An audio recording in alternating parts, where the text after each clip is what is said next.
Bonjour bien-aimés, bienvenue sur notre chaîne Partage Biblique TV.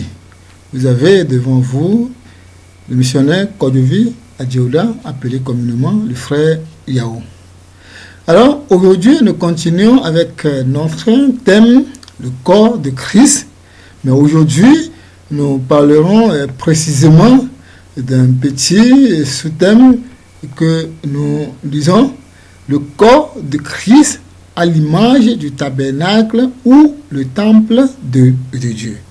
Le corps de Christ à l'image du tabernacle ou le temple de Dieu. Alors aujourd'hui nous parlerons uniquement de ce symbole. Alors nous disons le corps de Christ, Jésus ou bien Dieu a pris plusieurs choses pour illustrer ce que c'est que le corps de Christ. Alors, parmi ces choses, nous en avons parlé déjà de l'être humain, la création de l'homme selon la création de Dieu. Et maintenant, nous parlerons du corps de Christ à l'image du tabernacle ou le temple de Dieu. Alors, le temple de Dieu, c'est quoi? Nous avons dit la dernière fois, le corps de Christ est réellement, et ça c'est Dieu dans l'homme. Alors, nous voyons que le temple de Dieu, ou bien, autrement dit, regardons un peu les appellations du tabernacle, puisqu'on appelle tabernacle de plusieurs façons. Le tabernacle est aussi appelé la tente d'assignation.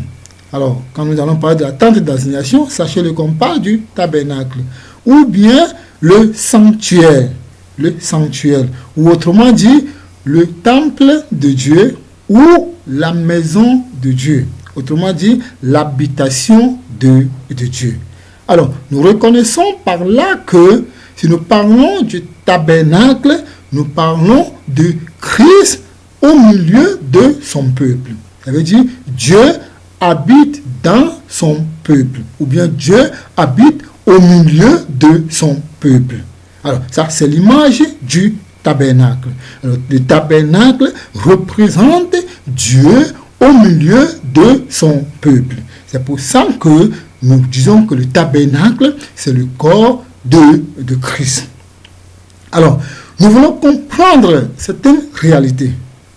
C'est qu'aujourd'hui, plusieurs parlent du corps de Christ, ou bien parlent du tabernacle, le temple, sans se rendre compte de quoi réellement il s'agit. Lisons tous ensemble ce passage dans Exode. Nous lisons dans Exode, chapitre 25, le verset 8, qui dit « Ils me feront un sanctuaire et j'habiterai au milieu d'eux. Ils me feront un sanctuaire et j'habiterai au milieu d'eux. » Alors, nous voyons que le sanctuaire, c'est l'habitation de Dieu. Et Dieu demande au peuple de faire un sanctuaire afin qu'il habite au milieu d'eux. Ça veut dire que nous reconnaissons cette unité, que nous avons parlé du corps de Christ. L'union de deux personnes, le peuple et Dieu, et son Dieu. C'est pour ça qu'il dit, ils me feront un sanctuaire et j'habiterai au milieu d'eux. Alors, vous voyez que ici le tabernacle est appelé le sanctuaire. Et c'est l'image de Dieu, ou bien qui veut habiter parmi son peuple. Nous lisons encore ce passage aussi, Exode 15, le verset 17. Tu les amèneras et tu les établiras sur la montagne de ton héritage, au lieu que tu as préparé pour ta demeure, ô Éternel, ô sanctuaire, Seigneur, que tes mains ont fondé. Alors, nous voyons que ici, le tabernacle ou bien le temple est la demeure de Dieu ou bien le sanctuaire de Dieu. Alors, comme on dit, ce que tes mains ont fondé. Lisons encore ce passage dans 1 Corinthiens chapitre 3, le verset 16 à 17. Ne savez-vous pas que vous êtes le temple de Dieu et que l'Esprit de Dieu habite en vous? Si quelqu'un détruit le temple de Dieu, Dieu le détruira, car le temple de Dieu est saint, et c'est ce que vous êtes. Amen. Alors, maintenant, nous sommes rapprochés maintenant de la réalité. Ce passage est connu de tout le monde, de tous les chrétiens. Alors, qui se dit, nous sommes le temple de Dieu et Christ habite en nous.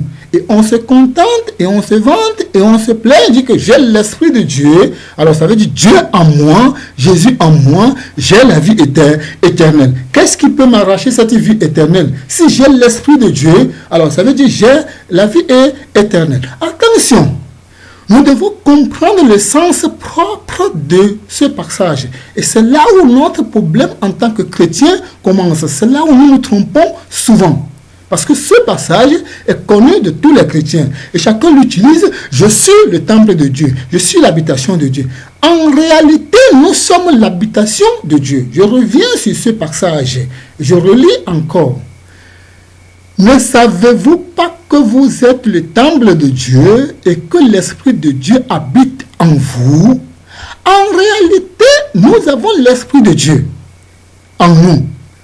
En réalité, Christ nous a donné son Esprit Saint. Christ habite en nous. Et nous représentons en réalité le corps de Christ ou bien le temple de Dieu. Nous sommes réellement le temple de Dieu. Et que Christ habite en nous par son Esprit. Ça, c'est une réalité. Et c'est vrai que nous sommes le temple. Mais quel temple? C'est là où le problème se trouve. Le temple que nous sommes, c'est le temple qui est l'image. C'est là où il y a la différence. Le temple que nous sommes, Christ en nous, ça veut dire déjà, c'est deux en un. Moi et Christ, c'est deux en un. C'est déjà l'image de Dieu. C'est déjà le corps de Christ. C'est déjà le temple de Dieu. Je représente réellement le temple de Dieu. Mais quel temple? Le temple qui est l'image et non la réalité. Le tabernacle qui est l'image et non la réalité. Nous représentons en tant que les êtres humains qui ont reçu Christ l'image, ou bien nous représentons l'image de la réalité. Nous ne sommes pas la réalité. Et c'est là où plusieurs se trompent pensant que nous sommes la réalité du corps de Christ. Nous sommes la réalité de l'habitation de Dieu. Non. Christ habite en nous, ça c'est vrai. Mais comme une image. C'est pour ça, dans notre passage, quand nous lisons la suite du verset, on dit, si quelqu'un détruit le temple de Dieu, Dieu le détruira, car le temple de Dieu est saint. Et c'est ce que vous êtes. Mais vous voyez, le temple de Dieu est saint. Et c'est ce que vous êtes. Et réellement, c'est ce que nous sommes. Mais on dit, si quelqu'un détruit le temple de Dieu, Dieu le détruira. Ça veut dire que c'est possible de détruire. C'est possible que je peux détruire le temple que je suis. C'est possible que quelqu'un peut détruire le temple qu'il est. Alors, est-ce que la réalité du temple, on peut détruire? Non. Jésus disait à Pierre, tu es Pierre. Et sur cette pierre, je bâtirai mon église. Et même le séjour des morts ne prévaudront pas contre elle. Ça veut dire que rien ne peut chuter. Vraiment, ce temple qui est céleste, rien ne peut chuter ce véritable temple. Vous voyez la différence? Ça veut dire que nous sommes un temple, c'est vrai, mais non, le temple que nous sommes n'est qu'une image. N'est qu'une image. C'est ce que nous devons comprendre, qui doit représenter ce qui est céleste. Et la réalité, c'est ce que Dieu veut. Ce n'est pas l'image. L'image n'est qu'une instruction, ce n'est qu'une leçon. Et Dieu veut que cette leçon, pour nous aide à s'étendre vers la réalité. C'est pour ça que quand nous parlons du tabernacle, nous devons comprendre que, ou bien le temple, nous devons comprendre que c'est vrai, nous sommes le temple, Christ habite en nous. Mais nous sommes toujours l'image, l'ombre des choses à venir. La réalité n'est pas encore en nous. Regardons un peu ce que c'est que le tabernacle. Alors, voyez un peu l'image du tabernacle. Alors, dans le tabernacle, vous allez voir un peu la présence de Dieu qui est symbolisée par la colonne du feu au temps là. Alors, vous voyez, nous devons comprendre quelque chose dans le tabernacle. Le tabernacle a 3 grandes parties. Ça a 3 grandes parties. Nous allons voir les 3 grandes parties du tabernacle. Alors, regardez un peu, ça c'est la vue, le plan du tabernacle. Alors, si nous regardons le plan du tabernacle, nous allons voir que le tabernacle a 3 grandes parties. Alors, la première grande partie que nous voyons, on appelle cet endroit le pavis extérieur. Le pavis extérieur. Et dans le pavis extérieur, nous avons une tente. Et c'est ce qu'on appelle proprement dit normalement la tente d'assignation. Ce nom que porte tout le tabernacle.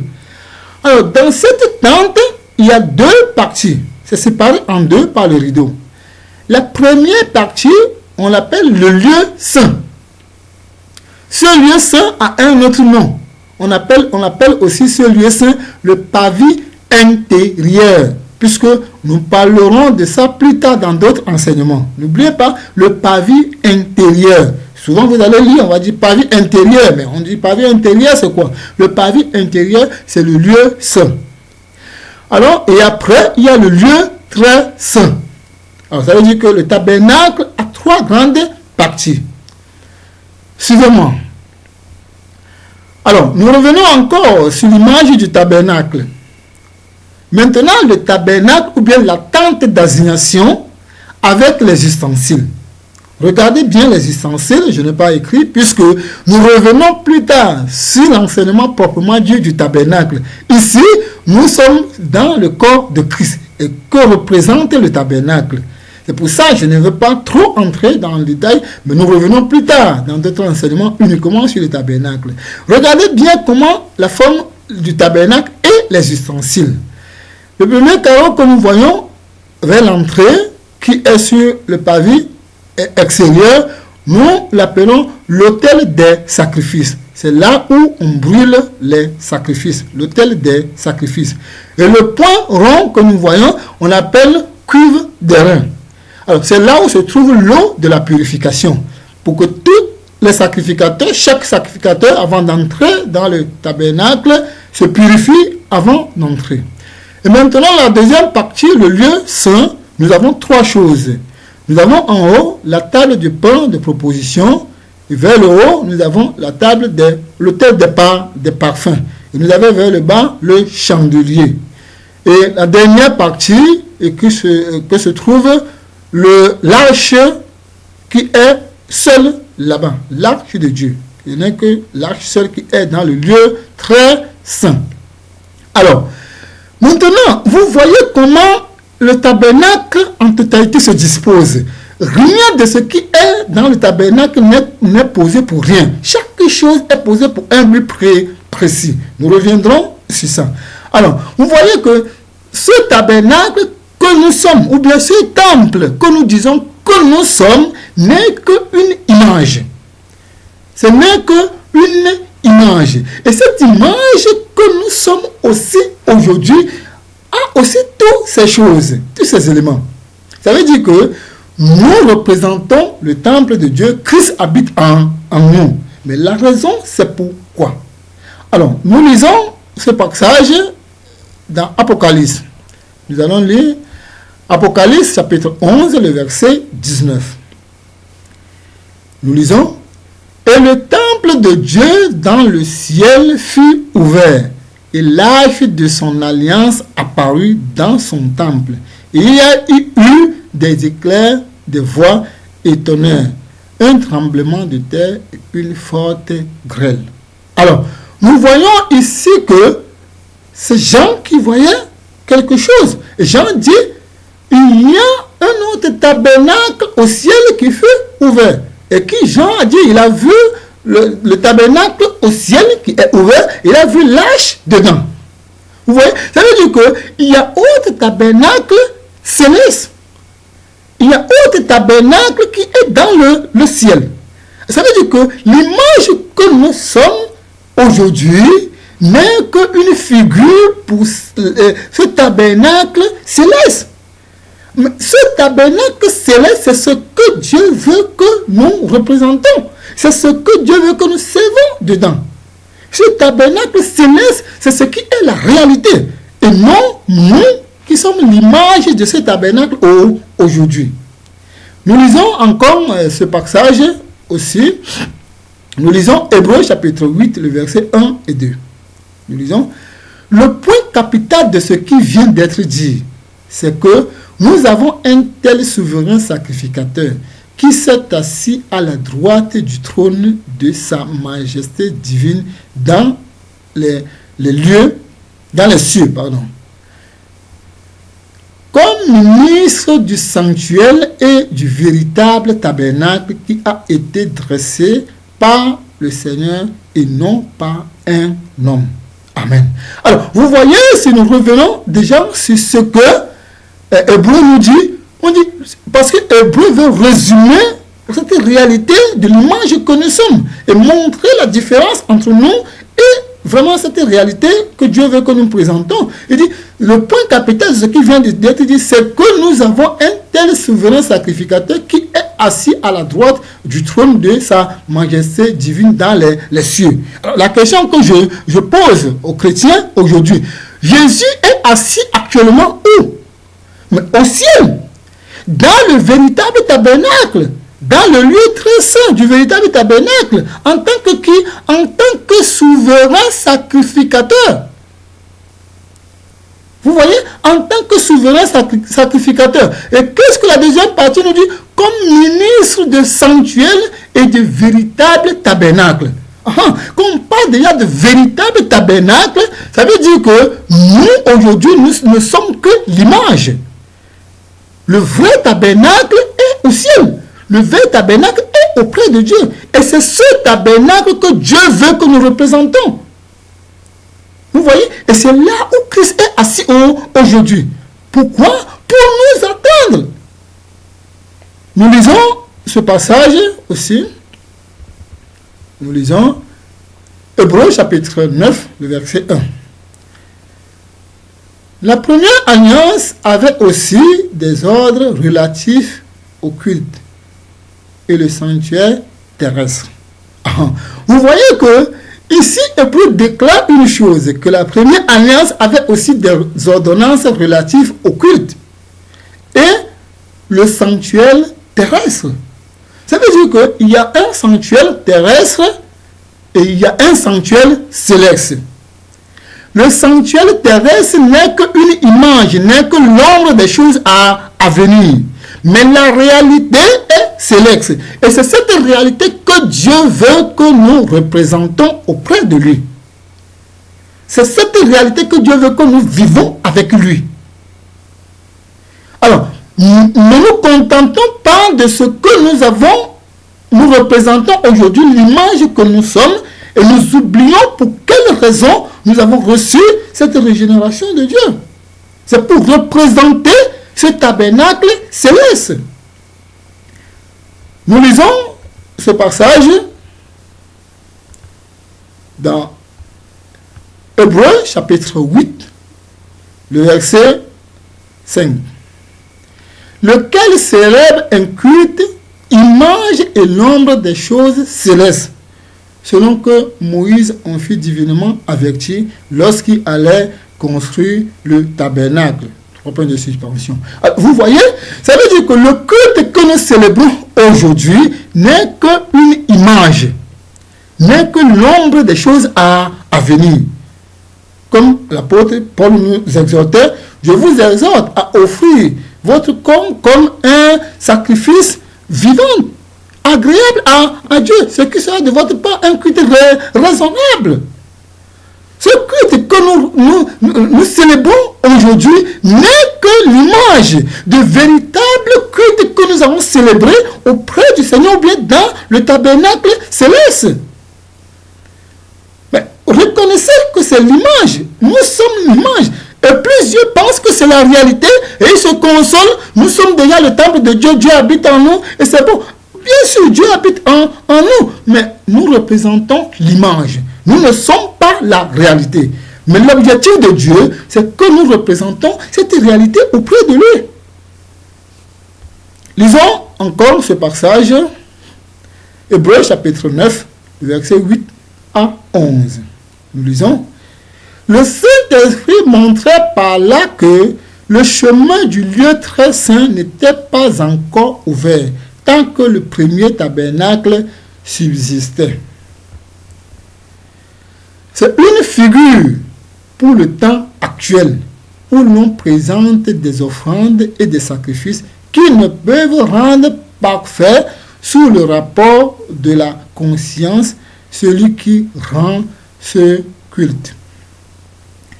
Et qui, avec les aliments, des boissons et les divers ablutions, étaient des ordonnances charnelles imposées seulement jusqu'à une époque de réformation. Mais Christ est venu comme souverain sacrificateur des biens à venir. Il a traversé le tabernacle le plus grand et le plus parfait, qui n'est pas construit de main d'homme, c'est-à-dire qui n'est pas de cette création. Amen. Alors, vous voyez, si nous reconnaissons ce que nous venons de lire, nous allons voir que Hébreux met cette différence et recommande à chacun d'être conscient et de chercher cette réalité. Je reviens sur ce que Hébreux vient de nous dire. Nous lisons, il dit, le Saint-Esprit montrait par là que le chemin du lieu très saint n'était pas encore ouvert, tant que le premier tabernacle subsistait. Vous voyez, ça veut dire que aussi longtemps que l'image subsistait, comme on voyait, du temps de Moïse jusqu'au temps de David, de Salomon, qui ont construit le temple, qui était toujours l'image, une forme d'image, on montrait par là que le chemin du sanctuaire n'était pas encore ouvert. Mais pourquoi? Parce qu'il n'y avait pas encore l'œuvre de la régénération. Alors, regardons ici, il dit, c'est une figure pour le temps actuel que l'on présente des offrandes et des sacrifices qui ne peuvent rendre parfait sous le rapport de la conscience de celui qui rend ce culte. C'est une figure. Tout ce tabernacle qu'on dressait, toutes ces choses qu'on faisait, tout le temple qu'on faisait, c'était une figure, comme nous le sommes aujourd'hui. Mais regardons ici encore une chose qui a été dit, et que avec des aliments et que les boissons, les divers ablutions, étaient des ordonnances charnelles imposées seulement jusqu'à une époque de réformation. Voilà. Alors, c'est cette époque de réformation que nous parlons de la régénération. Réformation, pourquoi? Alors, nous reconnaissons que l'époque de réformation qu'on appelle, c'est l'œuvre que Christ est venu faire. Christ est venu régénérer l'homme. Christ est venu réformer le corps de Christ. Depuis le temps où Adam et Ève ont mangé l'arbre et ils sont séparés, comme Dieu dit, le jour où vous allez manger cet arbre, vous mourrez certainement. En réalité, quand ils ont mangé l'arbre, ils sont devenus morts. Ils sont morts, réellement. Mais quoique, ils étaient debout. Ils sont séparés de Dieu. Alors, depuis ce moment, l'homme est devenu inactif, immobile, comme Dieu lui avait formé. Alors, pour que Dieu reprenne sa relation avec l'homme, il faut réformer ce corps à l'image de Dieu, comme Dieu avait dit dès le départ, créons l'homme à notre image. Et Dieu a formé un corps et il a mis son esprit dedans et les deux forment un être vivant. Et là où nous parlons de l'homme. Et maintenant, l'homme a perdu cette relation avec Dieu. Et il faut que cette relation revienne afin que l'homme représente ce que Dieu attend de lui. C'est l'œuvre que Christ est venu faire, l'œuvre de la régénération. Et nous-mêmes, nous disons, Christ nous a donné la vie. En réalité, Christ nous a donné la vie. Mais quelle vie? La vie que Adam et Ève ont perdue. La vie qu'ils ont perdue, le souffle de vie que Dieu a mis en eux, afin qu'ils représentent le corps de Christ, afin qu'ils représentent Dieu en image, c'est ce qu'ils avaient perdu. Et jusqu'au moment de Christ, vraiment, cette vie était encore en question. Et Jésus est revenu pour nous donner cette vie. Ce souffle de vie que Dieu avait soufflé dans les narines d'Adam avant qu'il devienne un être vivant. C'est ce souffle que Jésus est venu nous donner, nous régénérer. C'est pour ça que nous parlons de la nouvelle naissance. Nous sommes nés de nouveau. Vous voyez, il est venu former un corps et habiter. C'est pour ça qu'on dit toutes ces choses du temps de Moïse jusqu'au temps de la réformation. Réformation, pourquoi? Reformer le corps de Christ. Pour que ça revienne encore à l'image de Dieu. Pour que ça devienne encore l'ombre. Pour que ça représente encore une image pour Dieu. Et vous voyez, Adam étant créé, bien, il n'avait pas de péché, sans péché. Il était créé sans péché. Mais une chose lui manquait, il n'avait pas la vie éternelle. Et une réalité, il n'avait pas de péché. Et vous voyez, l'homme régénéré occupe ce même rang. L'homme régénéré est pardonné de tous ses péchés. Elle lavé par le sang de Jésus. Et Dieu nous voit comme des gens sans péché, sans tache. Vous voyez, et Dieu nous voit maintenant comme des êtres à son image. Et Dieu nous voit même encore dans le jardin. Et maintenant, n'oublions pas que dans le jardin, il y avait l'arbre de vie et l'arbre de connaissance du bien et du mal. Et ces deux arbres sont encore là pour nous, puisque nous représentons encore Dieu dans le jardin. Vous voyez? Alors, nous comprenons que si Adam était créé pour but, bien déjà dans le paradis, on n'aurait pas parlé de l'arbre de vie ou l'arbre de connaissance du bien et du mal. Alors, le fait que Jésus est venu nous redonner la vie afin que nous représentons encore l'image de Dieu. Et c'est ce que nous sommes. C'est pour ça que nous disons que nous sommes le corps de Christ. Et réellement, Christ habite en nous. Il nous a régénérés. Mais pour quel but? Pour que nous représentons le véritable temple, le véritable corps. Pour que nous représentons la réalité. Ça, c'est l'objectif. Le but de Dieu au départ, pour que Adam mange l'arbre de vie, pour représenter la réalité, c'est ce but qui reste toujours jusqu'aujourd'hui. Et Jésus nous a régénérés afin que nous mangions encore cet arbre de vie. Afin que nous présentons encore cette réalité. Et nous voyons, et la seule chose qui avait tué Adam, c'est la désobéissance. La seule chose qui pouvait sauver Adam à représenter Dieu, c'est l'obéissance. Et la même chose reste pour nous aujourd'hui. Ce qui pouvait nous séparer encore de notre corps, c'est la désobéissance. Et la seule chose qui pouvait nous pousser à manger l'arbre de vie, c'est l'obéissance. Lisons encore ce passage. Nous lisons ce passage dans Apocalypse. Apocalypse, chapitre 1, le verset 6. Il dit, « Et qui a fait de nous un royaume de sacrificateurs pour Dieu, son Père, et à lui soit la gloire et la puissance au siècle des siècles. » Alors, vous voyez, on dit la présence de Jésus, ici, la présence de Christ en nous. Christ a fait de nous tous des sacrificateurs. N'oubliez pas, il a fait de nous tous des sacrificateurs pour Dieu. Ça veut dire que s'il y a un souverain sacrificateur, il y a aussi les sacrificateurs. On dit Jésus est le souverain sacrificateur. Et il a fait de nous tous, nous les êtres aujourd'hui, nous qui avons cru en lui, il a fait de nous tous les sacrificateurs. Alors, on ne peut pas parler de sacrificateur ni souverain sacrificateur sans parler du trône, ou bien sans parler du tabernacle. Vous voyez, c'est dans le tabernacle que le souverain sacrificateur travaille. C'est dans le tabernacle que les sacrificateurs travaillent.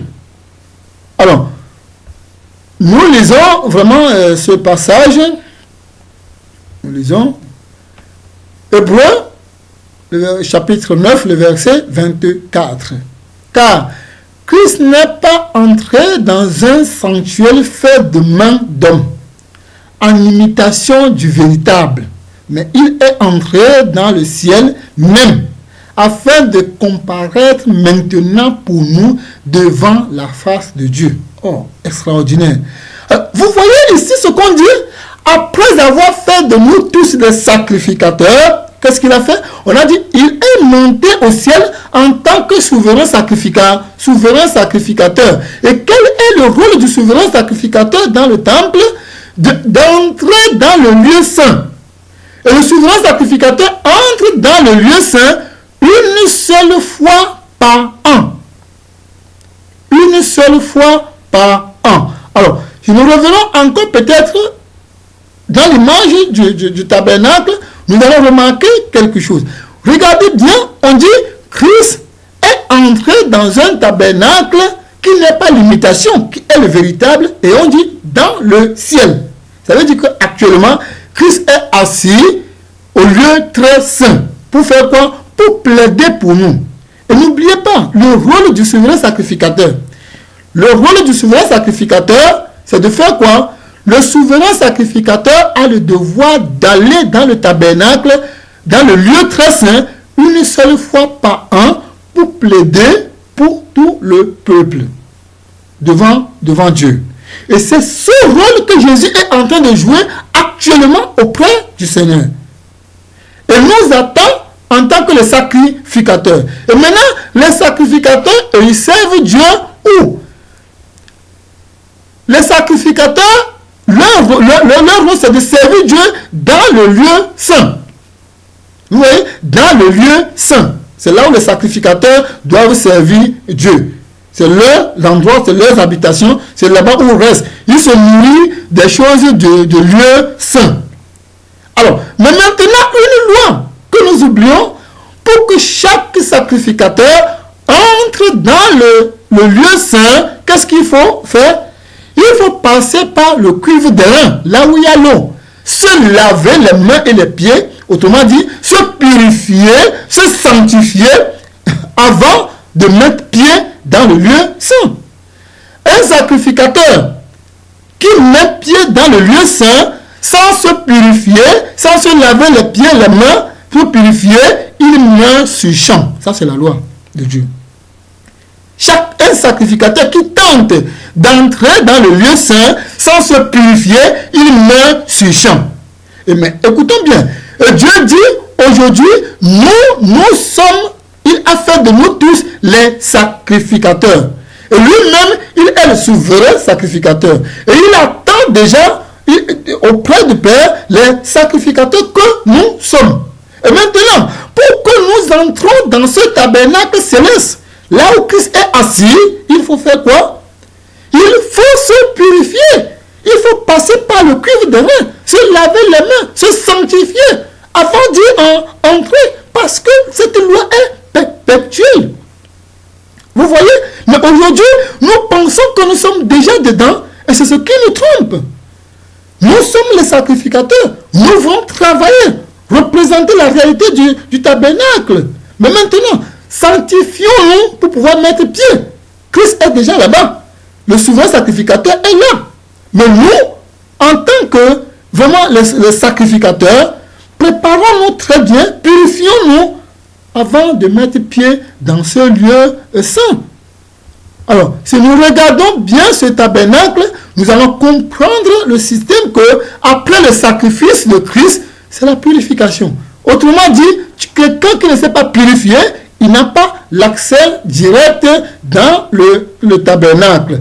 Alors, nous voyons très bien qu'en réalité, ce que le Seigneur veut de nous, c'est que chacun de nous comprenne cette réalité que le fait que nous représentons le corps de Christ, c'est pour servir dans ce temple qui est réel, là où Christ nous attend. Ainsi, nous devons nous purifier pour pouvoir entrer dans ce tabernacle.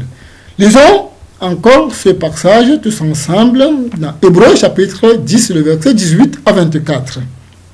Vraiment, nous allons lire ça posément et nous allons comprendre ce que le Seigneur veut de chaque sacrificateur. En tant que souverain sacrificateur, ce qu'il veut de nous, les sacrificateurs, qui représentent vraiment aujourd'hui son corps. Or, là où il y a pardon des péchés, il n'y a plus d'offrande pour le péché. Ainsi donc, frères, puisque nous avons au moyen du sang de Jésus une libre entrée dans le sanctuaire par la route nouvelle et vivante qu'il a inaugurée pour nous au travers du voile, c'est-à-dire de sa chair.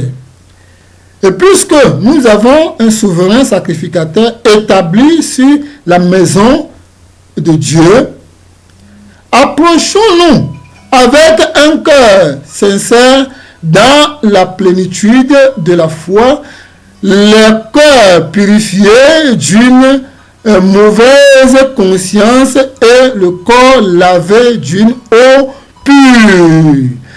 Retenons fermement la profession de notre espérance, car celui qui a fait la promesse est fidèle.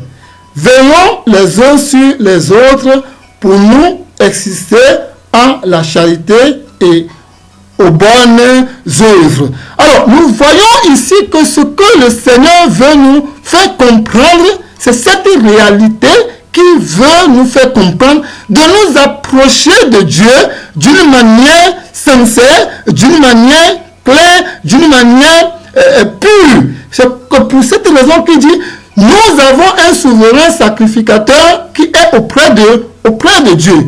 Alors, ce souverain sacrificateur que nous avons auprès de Dieu nous attend afin que nous soyons ceux-là qui s'approchent de Dieu d'une manière sincère. Comme ici on dit, ainsi donc, frères, puisque nous avons au moyen du sang de Jésus une libre entrée dans le sanctuaire, il répète quelque chose, par la route nouvelle et vivante qu'il a inaugurée pour nous au travers du voile, c'est-à-dire de sa chair. Et puisque nous avons un souverain sacrificateur établi sur la maison de Dieu, approchons-nous avec un cœur sincère dans la plénitude de la foi, dans le cœur purifié d'une mauvaise conscience et le corps lavé d'une eau pure. Alors, vous voyez, nous devons nous approcher maintenant de Dieu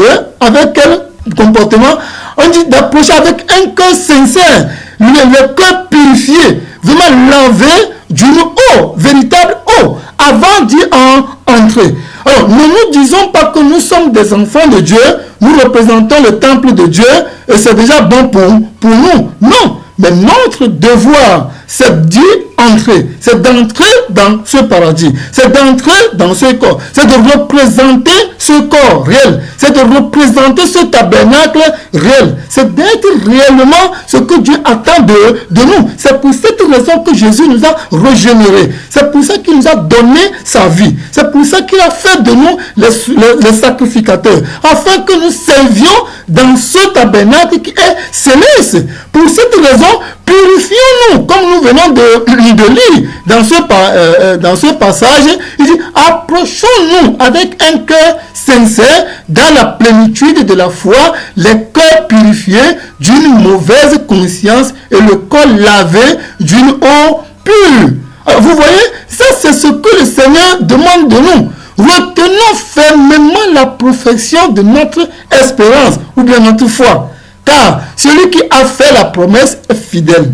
Veillons les uns sur les autres pour nous exciter à la charité ou aux bonnes œuvres. Alors, vraiment, je recommande à chacun de bien encore lire ce passage. Vraiment, le Seigneur demande de nous de représenter ce véritable corps que nous sommes.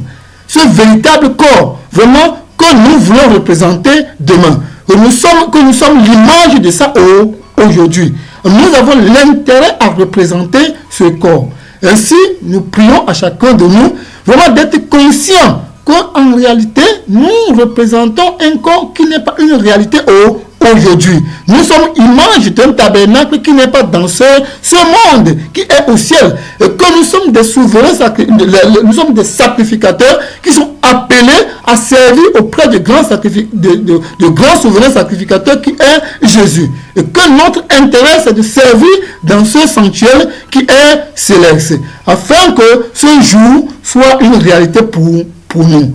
Que le Seigneur nous bénisse davantage et qui rend vraiment et qui fortifie chacun afin que nos regards soient portés sur Jésus, soient portés sur le Seigneur qui est le modèle pour nous et qui nous amène vraiment à comprendre cette réalité davantage afin de marcher dans une vie de sanctification et de nous approcher de ce sanctuaire avec un cœur purifié, avec une vie vraiment de sanctification. Nous vous disons encore une fois de plus merci de nous avoir suivis. Alors, s'il y a des questions ou bien autre chose, vous pouvez bien nous contacter par le numéro souvent que nous mettons. Vous pouvez bien nous écrire ou bien nous appeler ou bien écrire par WhatsApp, nous contacter par WhatsApp. Aucun souci. Si vous avez des questions et autres, nous allons répondre à vos questions ou bien à vos préoccupations. Que le Seigneur nous bénisse et qu'il nous accorde sa grâce à le suivre davantage dans ses voies. Amen.